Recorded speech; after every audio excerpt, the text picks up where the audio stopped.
السلام علیکم ورحمۃ اللہ وبرکاتہ۔ مفتیان حضرت کیا حال ہے؟ ٹھیک ٹھاک خیریت؟ گدے کا گوشت کیوں حرام ہے یہ بھی ذرا بتاؤ۔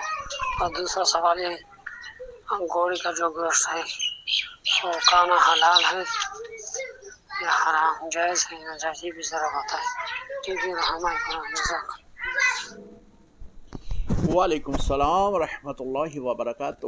محترم، جب بھی آپ ہمارے دارالفتہ میں سوال ریکارڈ کرواتے ہیں تو کوشش کیا کریں کہ آواز بالکل کلیئر ہو، یعنی آپ کی آواز جو ہے وہ کلیئر نہیں تھی، اور باقی آپ نے بہت آہستہ الفاظ میں جو ہے وہ سوال پوچھا ہے۔ جو سوال ریکارڈ ہوا ہے اس کے مطابق آپ پوچھنا چاہ رہے ہیں کہ گدھے کا گوشت کیوں حرام ہوا ہے۔ جی دیکھیں، نبی علیہ الصلوۃ والسلام جو ہیں وہ شریعت کے مالک ہیں، وہ جسے چاہیں وہ حلال کریں، جسے چاہیں وہ حرام کریں۔ حضور علیہ الصلوۃ والسلام نے حرام کر دیا تو بالکل یہ حرام ہے۔ اسی طرح اس کا دودھ جو ہے وہ بھی مکروہ ممنوع ہے ان کے لیے بھی کہ جو بطور دوائی استعمال کرتے ہیں۔